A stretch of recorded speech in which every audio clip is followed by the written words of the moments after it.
Good morning, everyone. Today is Tuesday, January 27, 2026. We appreciate everyone's flexibility with a late start this morning due to the weather.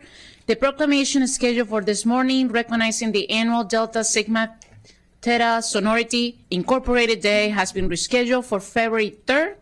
I want to remind our residents to call 311 for any assistance with plumbing, shelter locations, and assistance with utilities.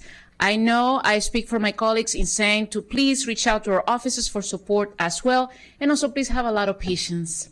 Lots of patience, please. Councilmember Luque is not here today because she just had a surgery. And I'm very excited to share that and congratulate my colleague, Councilmember Fritzen, his wife Demi, and their entire family on the birth of their baby girl this last week. So that's why he's not here today. We're glad to hear that everyone is healthy and doing well at home. And we have Councilmember Shebra Evans virtually today. With that, Madam Clerk, would you please share today's announcements?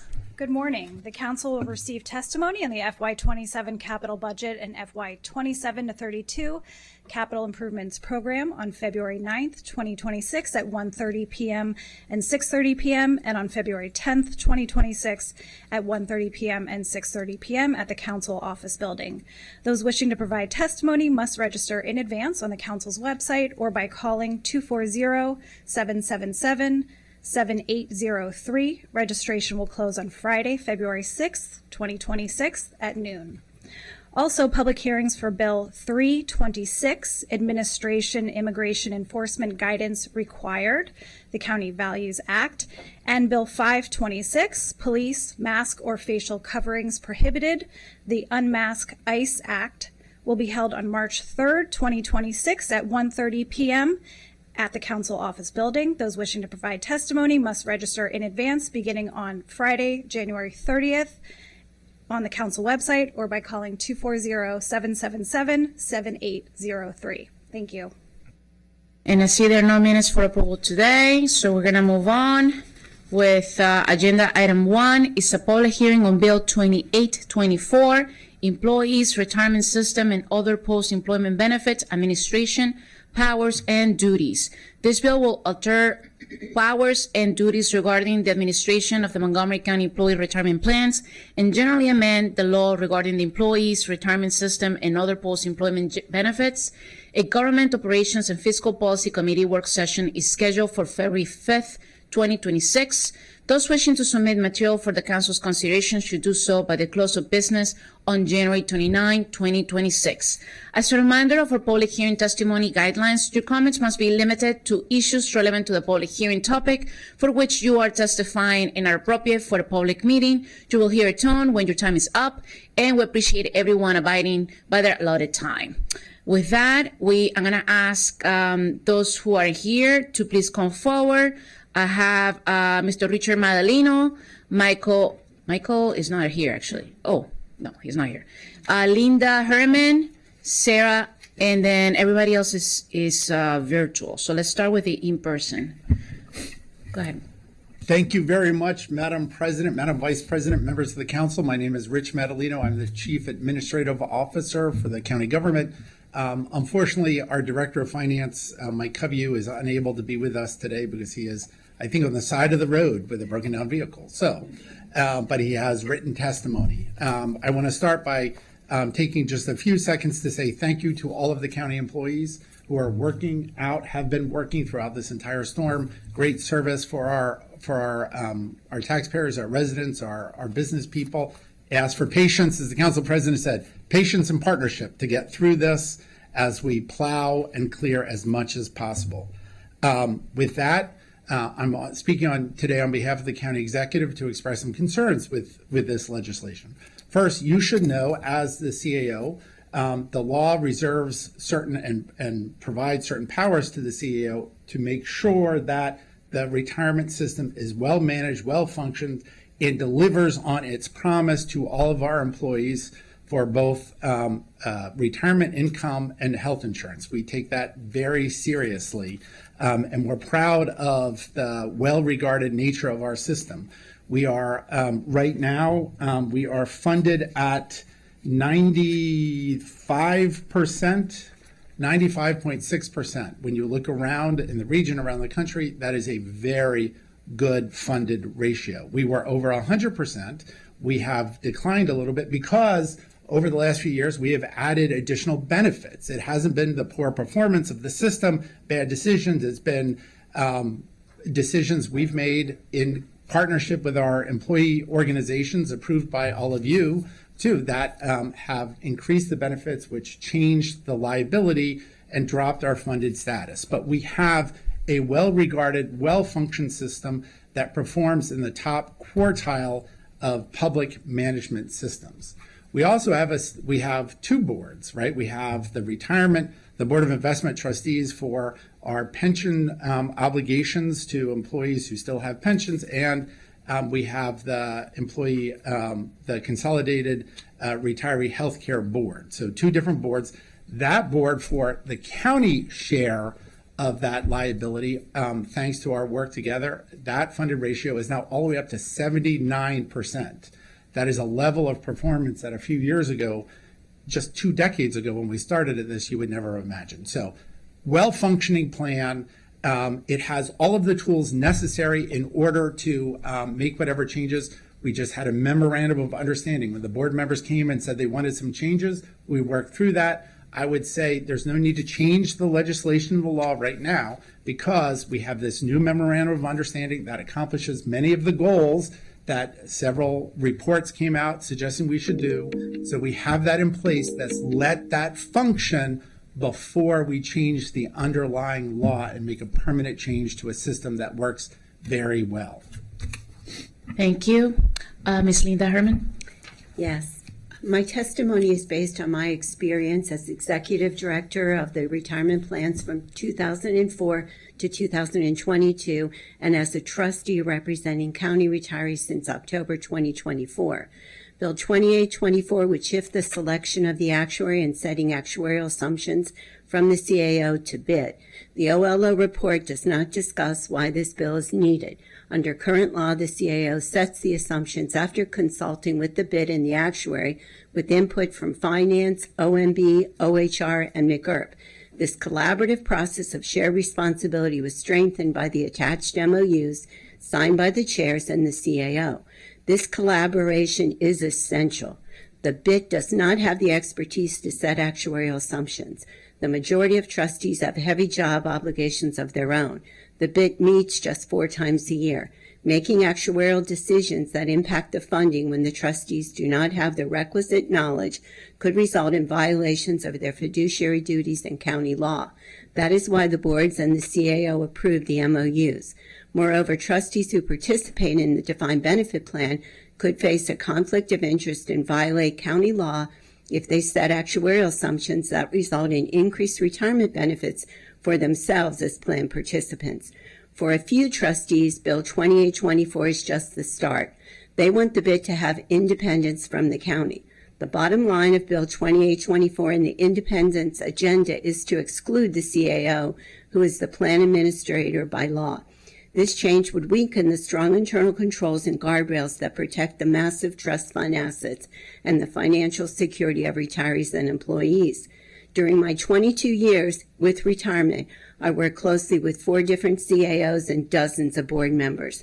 I know from personal experience the vital importance of the internal controls and guardrails shared by the shared responsibility model. Over the past 3 years, the investment boards have shifted their focus from investment issues to governance issues. The BIT's investment performance I attached to your copies for assets that nearly total $8 billion has fallen from the top 10% of our peers for the 15-year period ending 2022 to the bottom 10% for the last 3 years. The ERS funded status, which was above 100%, has also fallen. It's time to return to the high standards and performance of a top-tier retirement system. The board's MOUs with the CAO provide that opportunity. Bill 2824 does not.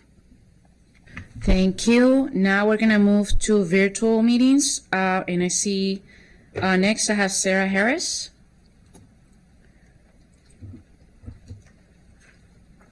Oh, we can't hear you. You're muted. Can you? How's that? Now Can we hear me? you. Thank you. Please go Okay, for it. very good. Good morning, Council President Fanny Gonzalez and council members. I am Sarah Harris, President of the Montgomery County Retired Employees Association.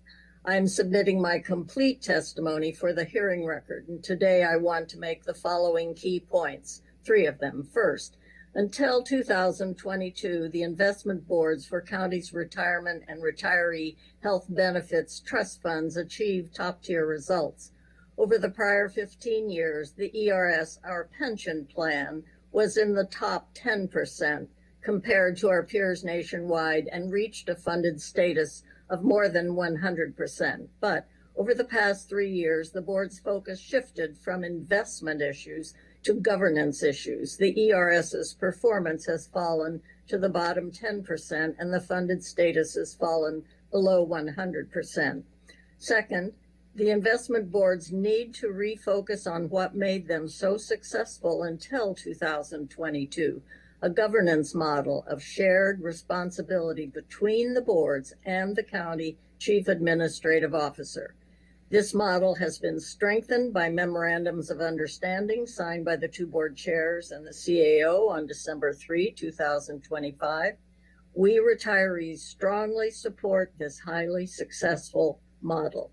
Third, we strongly oppose the different model embodied in Bill 2824. Under that model, the boards alone would select the actuary and set actuarial assumptions. But on October 25, 2025, the boards overwhelmingly endorsed the shared responsibility model and the MOUs. Trustees recognize that they are not actuarial experts. They have demanding jobs of their own and meet only 4 times a year. They also recognize that the shared responsibility model provides strong internal controls and guardrails for retirement assets that now total more than $8 billion. These internal controls and guardrails protect the financial security of retirees and employees. Weakening them would be a serious mistake. In addition, I want to make an important related point. At present, the investment board's decisions are neither transparent nor accountable. There's no online archiving of board meetings, a best practice of public retirement funds nationwide. And if the boards do not provide archiving promptly on their own, we believe the council should mandate it. Thank you, Council, for having the OLO staff review and report on the investment board's governance. MCREA appreciates the opportunity to review the report and comment. Our comments on the OLO report will be submitted to the Council prior to the GO committee meeting on February 5. Thank you. Thank you. Next, we have Ms. Mary Beck. Yes, hello. Thank you for letting me come and speak today. I am Mary Beck, and I'm providing testimony to you today as a Montgomery County retiree and a former staff member of the county's Office of Management and Budget, and I am testifying in opposition to Bill 28-24. I'm concerned about the bill's proposed change to move the responsibility for hiring the retirement benefit actuary and determining the related actuarial assumptions from the CAO officer to the Board of Investment Trustees. I'm concerned that this bill would result in reduced investment performance, and I would rather see the Board of Investment Trustees focused on maintaining their prior history of superior investment performance and leave the actuary-related responsibilities with the CAO. Montgomery County's retirement benefit investment performance has historically been very strong, as the prior speakers have mentioned. The county staff have expertise in hiring and managing actuaries, and they are able to ensure consistency across assumptions with input from the Department of Finance, the Office of Human Resources, the Office of Management and Budget, and other departments as needed. The process of managing actuaries is an iterative process, and it is most efficiently and professionally done under the auspices of the CAO, with coordination and input from the Board of Investment Trustees. I don't think that a board that meets infrequently could do a better job. I don't understand what the problem is that this bill is designed to solve. And I don't believe we should blindly adopt management changes just because others are doing it if our approach has been more successful. Please don't mess with success. I urge the council not to approve this bill. Thank you. Thank you so much. This public hearing is now closed. Next, agenda item 2 is a public hearing on a resolution to approve the spending affordability guidelines for the FY27 operating budget. A Government Operations and Fiscal Policy Committee work session is scheduled for February 5th, 2026. Those wishing to submit material for the council's consideration should do so by the close of business on January 29, 2026. There are no registered speakers for this hearing. This public hearing is now closed. Agenda item 3. I'm having fun with this. Yes. It's a public hearing on a resolution to approve a special appropriation to the FY26 operating budget, Montgomery County Government, Department of Health and Human Services, Respite Care Program, $250,000, Senior Nutrition Program, $450,000, and Home Care Services, Social Services to Adults, $300,000. The source of funds is General Fund Undesignated Reserves. A joint Health and Human Services and Government Operations and Fiscal Policy Committee work session is scheduled for February 9, 2026. Those wishing to submit material for the council's consideration should do so by the close of business on February 2nd, 2026. As a reminder of our public hearing testimony guidelines, your comments must be limited to issues relevant to the public hearing topic for which you are testifying and are appropriate for a public meeting. You will hear a tone when your time is up, and we appreciate everyone abiding for the allotted time. Most of everybody is virtual. Please, only 3 minutes, and no clapping, no booing, as I have said before. We're gonna start, I see a maybe here. Raisisa Wells, is she here? I think you are the only one in person. Why don't you come forward before I bring everybody else virtual, please? You can sit right here in any of these chairs and turn on your mic, and please state your name. You have 3 minutes. Go ahead. Thank you. Can you hear me? Great. Good morning. My name is Raisa Wells, and I'm with Food and Friends, a community-based organization with a mission to improve the lives and health of those living with serious illnesses such as cancer, kidney failure, and HIV/AIDS who are unable to provide nourishment for themselves. We receive county funding for the Senior Nutrition Program, and some of you have spent time volunteering with us. Thank you. Food and Friends supports the special appropriation to the operating budget for funding of the Senior Nutrition Program, through which we currently receive county funds. Food and Friends has a significant footprint in Montgomery County through delivering these meals to homes of vulnerable individuals. Last year, we provided nearly 213,000 meals to over 600 county residents. Since 1988, Food and Friends has been home delivering these freshly prepared, medically tailored meals, medically tailored groceries, and medical nutrition therapy to individuals living with these complex illnesses. Our clients are referred to us from their healthcare providers, and there is no charge for services to the client. Families and caregivers also can receive meals free of charge. Because we are the only community-based organization in our region doing this work, we serve a life-saving need that no one else does. Our clients are acutely ill and therefore unable to take advantage of other nutrition support programs or shop at a grocery store. 67% of our clients report an income of less than $1,800 a month, further adding stress to their lives. Food and Friends relies on philanthropy and healthcare partnerships in addition to public funds from federal, state, and local sources. We're committed to maintaining a diverse revenue stream, and the support from the Montgomery County Council is a key part of our ability to carry out that work. Medically tailored meals have been shown to reduce the cost of healthcare. A recent study of our client data in Maryland shows a 37% reduction in hospital charge costs, a 45% reduction in potentially avoidable utilizations, and a 34% reduction in hospital visits when they receive these medically tailored meals with the medical nutrition therapy. Our service makes a difference. We appreciate your support of our mission, and we look forward to additional shared public-private efforts to meet the needs of the nutritionally vulnerable in Montgomery County. Thank you. Thank you. Now we're going to be moving virtually. So the first one I see is Ms. Bridget Howell. Hi there. Good morning, everyone. I'm Bridget Howe, testifying today as Executive Director of Nonprofit Montgomery. I'm here to support the supplemental appropriation. And first, I want to thank Councilmember Sales for her thoughtful approach as she's taken on the role of chairing the HHS committee. I really appreciated the opportunity to share information with you. Second, we are teetering on the edge of an existential crisis for nonprofits in Montgomery County. The past year has seen draconian federal policies, funding uncertainty on the state and federal level, decreases in individual and corporate giving, job losses for thousands of county residents, and an ever-increasing need for services from populations that are, frankly, under attack.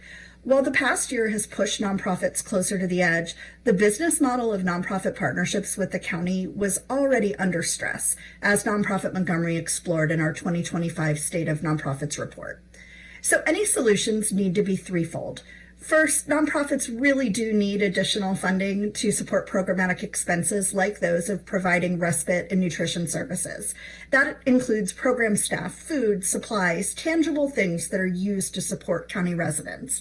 That is really important, and I thank this council for your efforts to expand program funding, not just with this appropriation, but generally.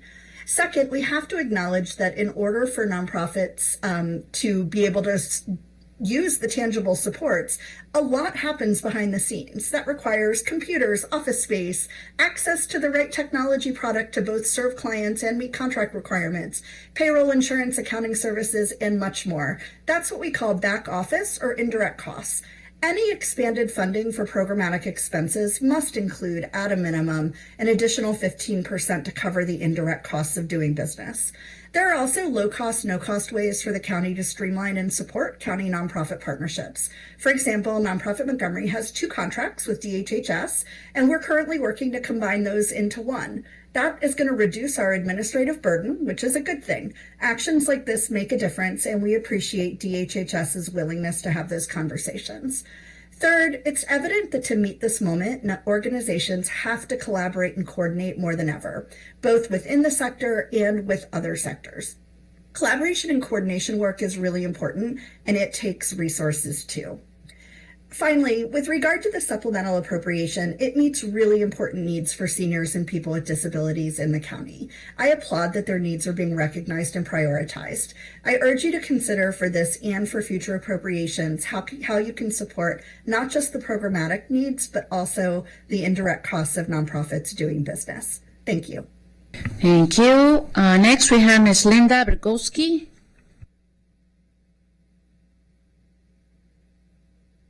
Good morning. Madam President, Madam Vice President, and distinguished members of the Council, thank you for the opportunity to testify on behalf of the Commission on Aging in support of this special appropriation to DHHS. As you know, the Commission on Aging was established by Montgomery County in 1974, pursuant to a requirement of the Federal Older Americans Act of 1965, that there be an advisory council to the Area Agency on Aging.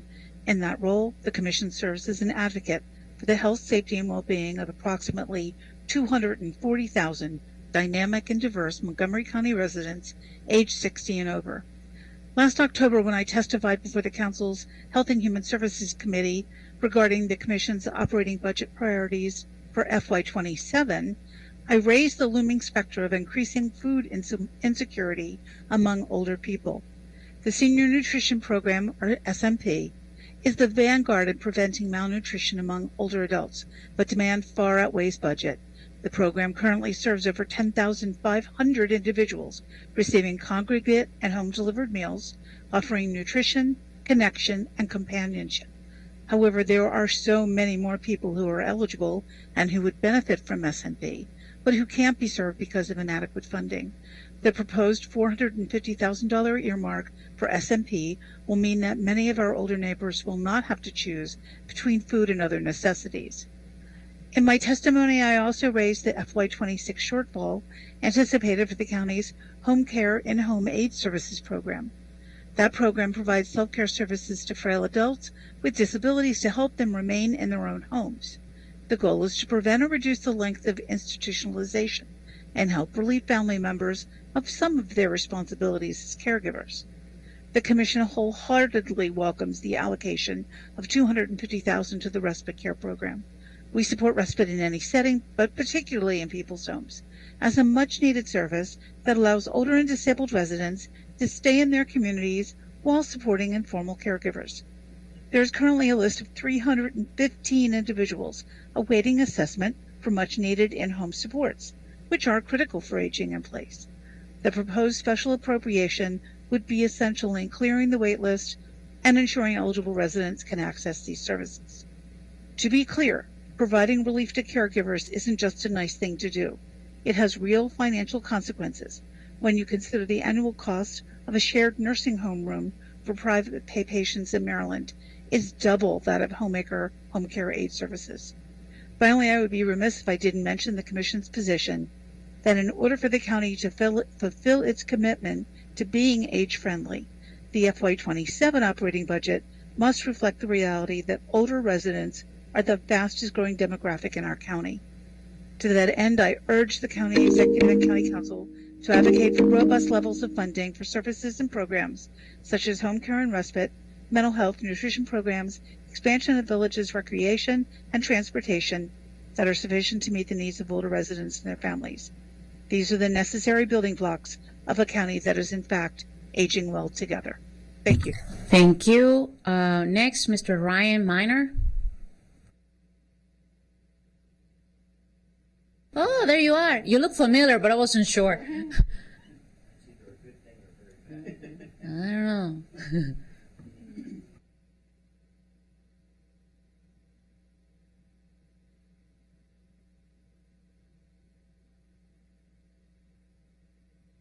That's it.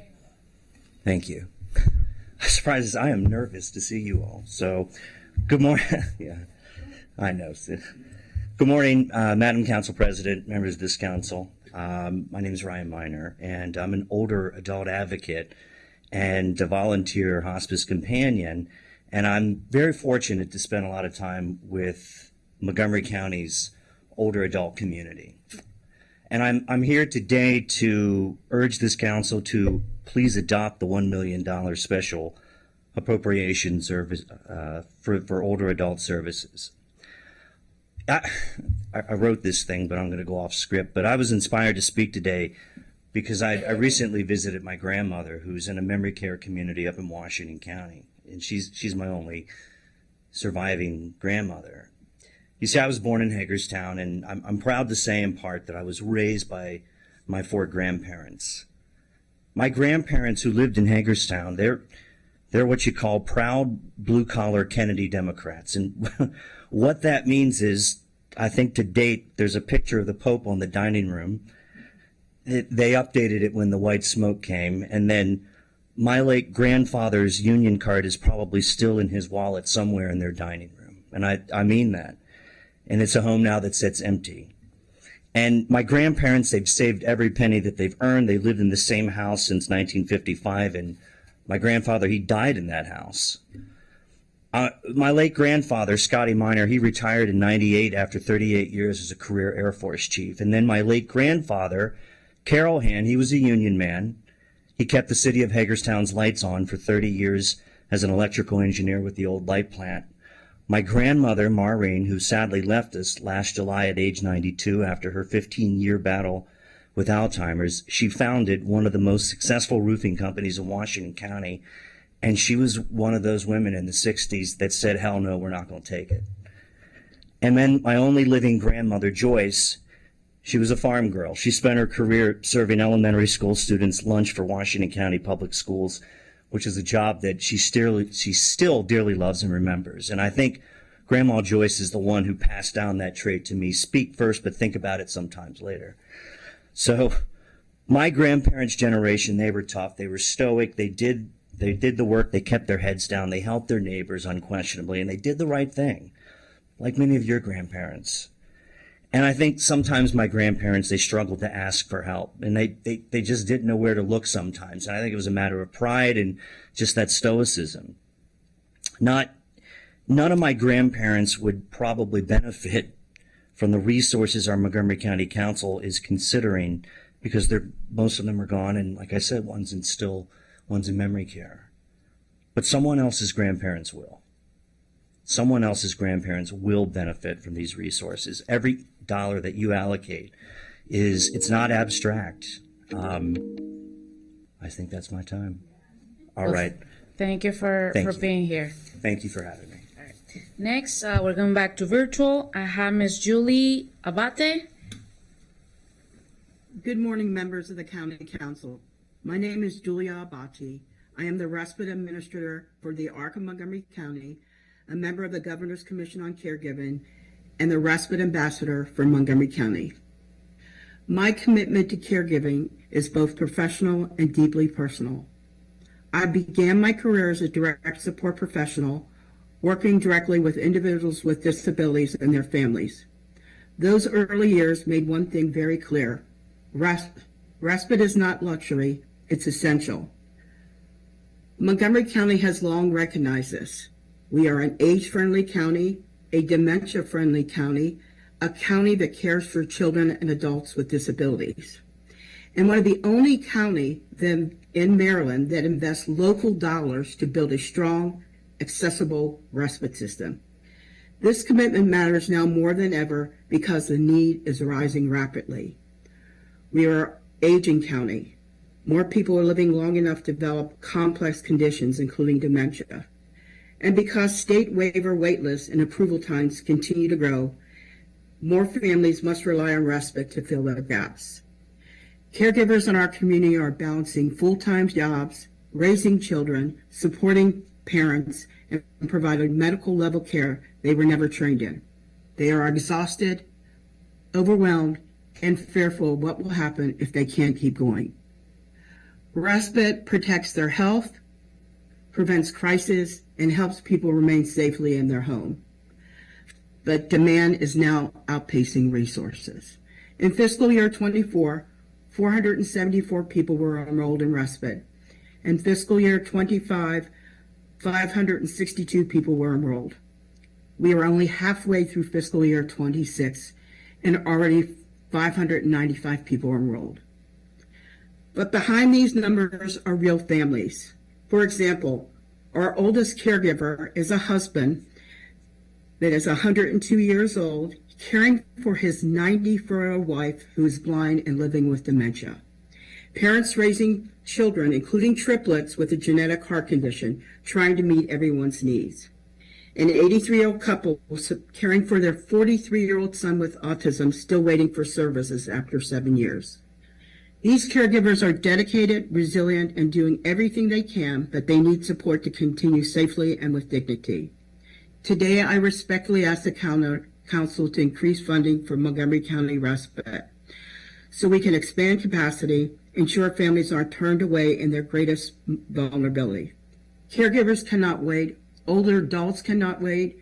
Families raising medically fragile children cannot wait. People with disabilities on long wait lists cannot wait.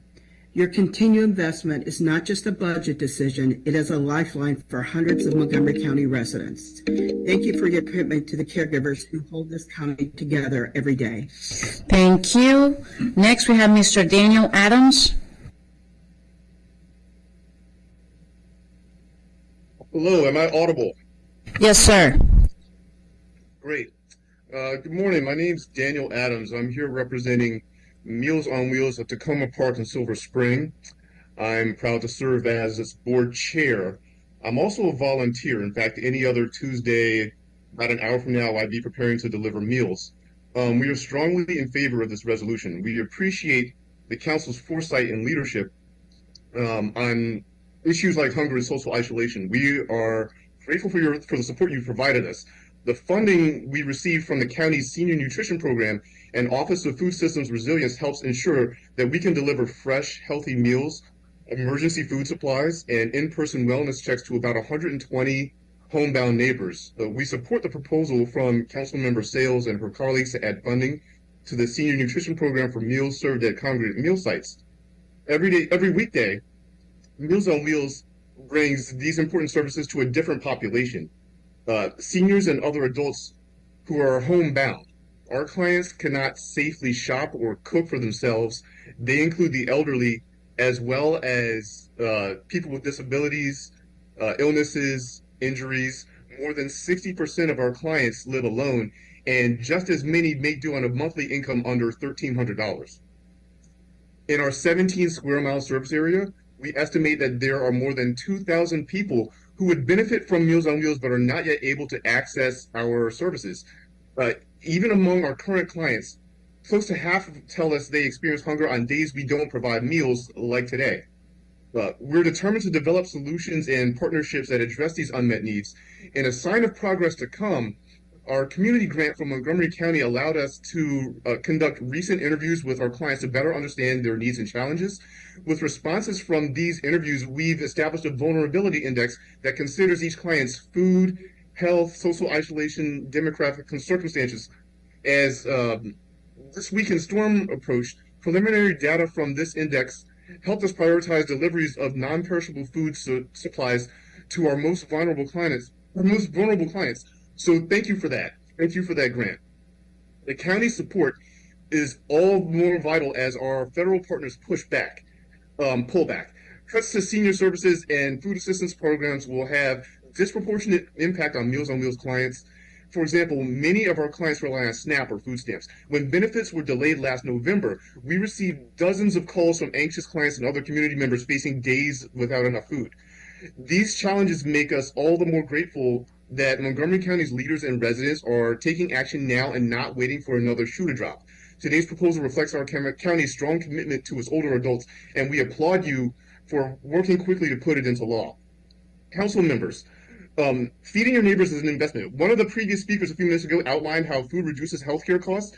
When your most vulnerable constituents eat healthy food, their interactions with the healthcare system are less severe, less expensive, less frequent, both for themselves and any other public resource that they may use. Your approval of these funds is the literal application of an ounce of prevention is worth a pound of cure. We look forward to continuing and expanding our longstanding relationship with Montgomery County. Thank you for your Appreciate it. Thank you so much. This public hearing is now closed. Thank you for your time. Agenda item 4 is a public hearing on the resolution to approve a special appropriation to the FY26 operating budget, Montgomery County Government Office of Food Systems Resilience, Resident and Community Gardening Grant Program for $100,000. Their source of funds is General Fund Undesignated Reserves. A joint Health and Human Services and Government Operations and Fiscal Policy Committee work session is scheduled for February 9, 2026. Those wishing to submit material for the Council's consideration should do so by the close of business on February 2nd, 2026.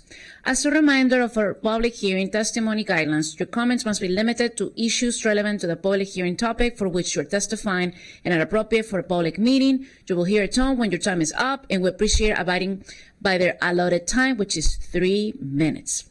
With that, we're going to go virtual again. We're going to start with Mr. Jim Steen. Good morning. I'm Jim Epstein, president of the Glenmont Forest Neighbors Civic Association, and we enthusiastically endorse and support this special appropriation. GNFCA has developed the Serenity Community Gardens as part of the neighborhood amenities located at the Glenmont Forest Community Park at the corner of Georgia and Randolph Roads. We are honored that many of you on this dais have attended the park during our annual block party. This is truly a ground-up, community-initiated project that is now entering our 3rd year of production, which was initially suggested by our local Spanish-speaking resident members of the Grandview Opportunity Circle. The gardens are an all-volunteer endeavor, providing a solution to food security and community cohesion for our neighbors and surrounding area. We have implemented a cooperative farming model. Over the past few years, we have received minor financial and organizational support from Impact Silver Spring, One Montgomery Green, PEPCO, Rock Creek Conservancy, Harvest Share, and the Department of Environmental Protection. In addition to invigorating a previously inert construction site into a flourishing green space, Our efforts include ongoing litter removal, establishing new pathways from Grandview Avenue, and the replacement of invasive plants in the adjacent forest area with native plants and seedlings donated by the Sanctuary, an urban farm in Kensington. We have partnered with students from Wheaton High School, RCC, and OMG for work days to instill the knowledge and skills necessary to maintain this safe and beneficial environment. Future plans include a farmer's market and expanded growing plots. Currently, GNFCA is approved for a grant award from the Maryland State Department of Agriculture as part of their water and power infrastructure program, allowing for ongoing, permanent, reliable, secure, and economical access to a water supply originating from the adjacent Fire Station 18. This grant process is supported by DGS, WSSC, and MOCO Fire and Rescue Services. However, the state grant only provides 87.5% funding for the completed project. Thus, the ability to apply for a grant from the OFSR's Community Gardens Grant Program is essential to the viability and sustainability of the Serenity Gardens project. All volunteer organizations such as GNFCA are dependent upon the generosity and support of government and corporations for these impactful projects. It was unfortunate that the OFSR Community Gardens Grant Program was paused due to overall county budget pressures, but we are hopeful that this special appropriation will help to reestablish the county's priorities in assisting this small effort to alleviate food security issues in our community.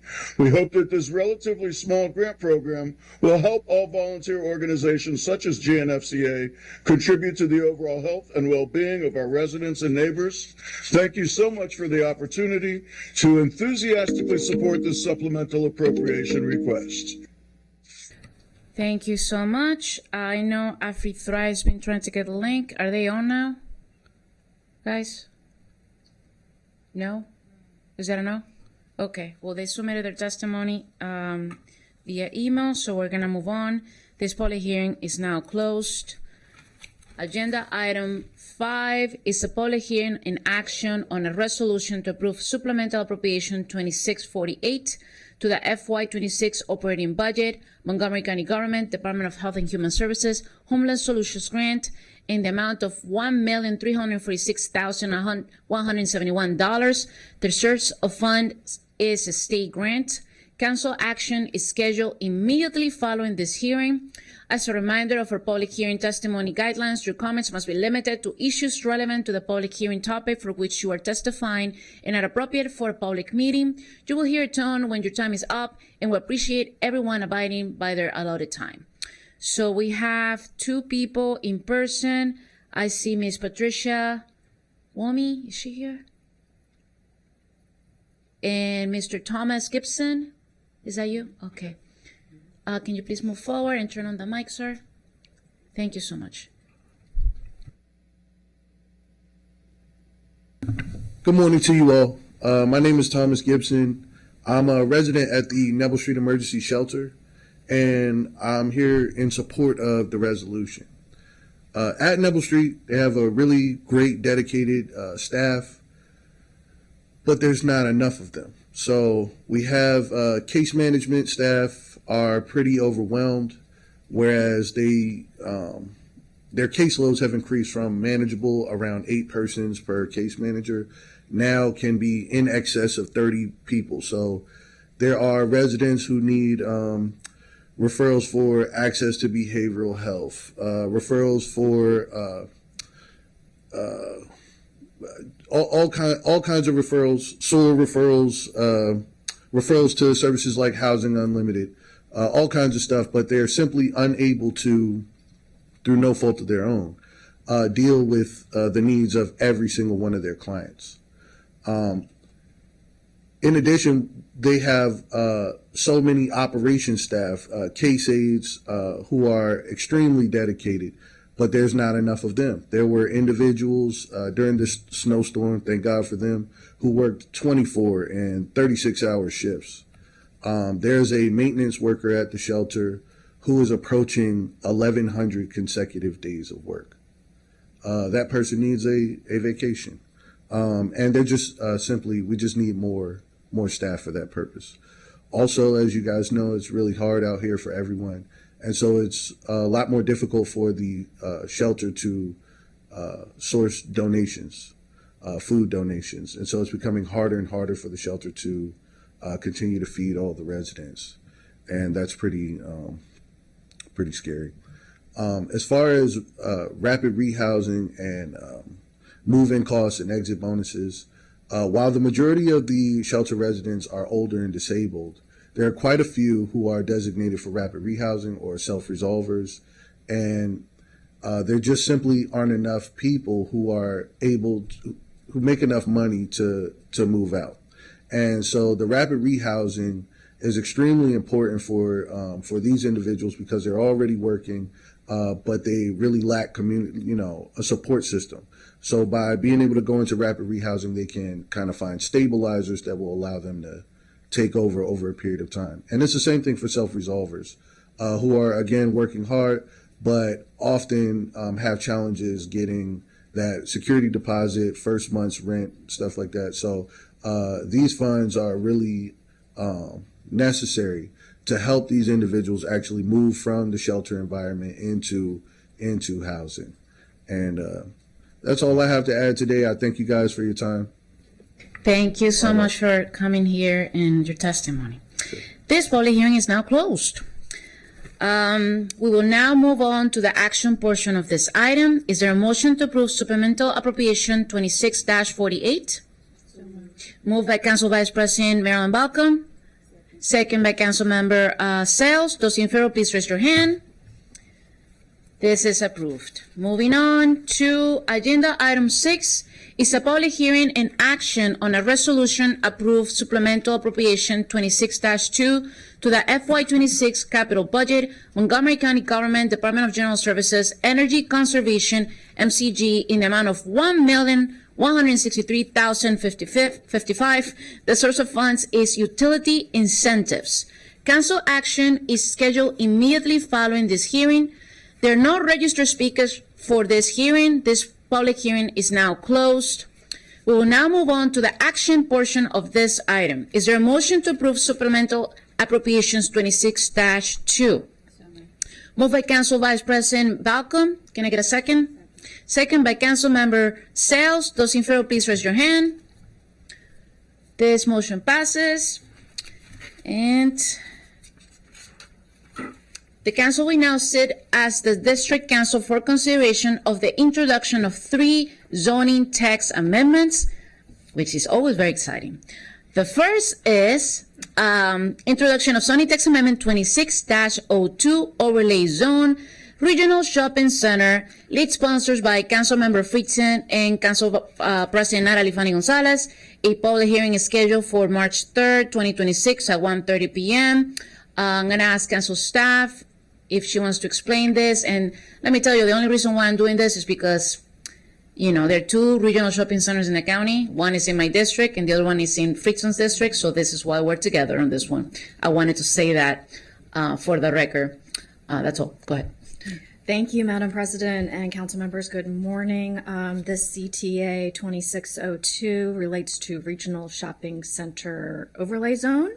And it would allow residential development to exceed the standard 30% cap on household living uses for a site within the overlay zone, provided that a regional shopping center of at least 600,000 square feet is retained within the overlay zone. And the CTA also would make some technical amendments. Thank you, Madam President.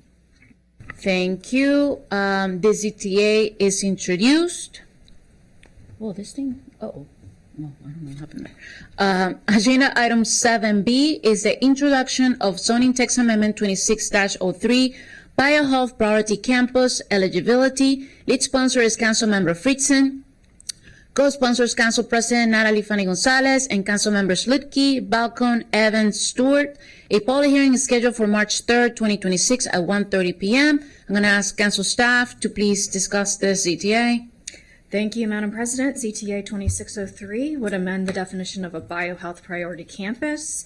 The amendment would lower the eligibility threshold for a biohealth priority campus with the intent of allowing more projects to go through the expedited approval plan process. Thank you. Thank you. Councilmember Will Jowondo. Thank you. I just want to be added as co-sponsor. Thank you so much. This ZTA is introduced. The final ZTA for introduction is Zoning Text Amendment 26-04, Mixed Income Housing Community Eligibility. Lead sponsors are Council Members Fritzen and Sales. Co-sponsors, Council Member Lucky, Council President Natalie Fanny Gonzalez, and Council Members Balcom and Evans. A public hearing is scheduled for March 3rd, 2026 at 1:30 p.m. If Council Member Sales would like to speak on this item. Thank you, Madam President, and thank you to my colleague, Chair of the Planning, Housing, and Parks Committee. I am grateful that we have the opportunity to revisit the first piece of legislation I introduced, the Open Zoning Text Amendment.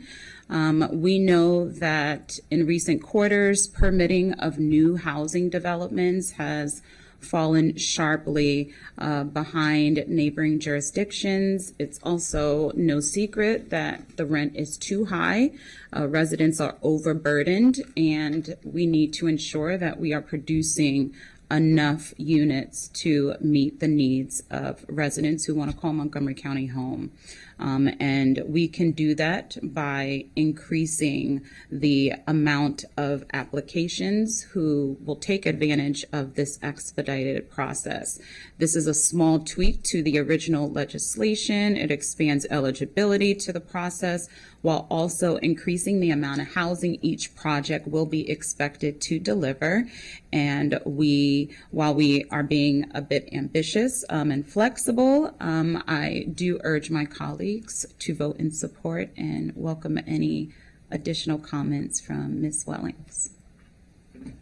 Thank you so much. Is there anything else from Council staff on this item? Nothing additional. Thank you, Madam President.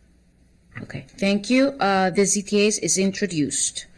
The final item on today's agenda is the consent calendar. Is there a motion to approve the consent calendar? Moved by Council Member Katz, second by Councilman Vice President Balcom. Those in favor, please raise your hand. It is unanimous, and this passes, and this meeting is adjourned. Thank you. Be safe.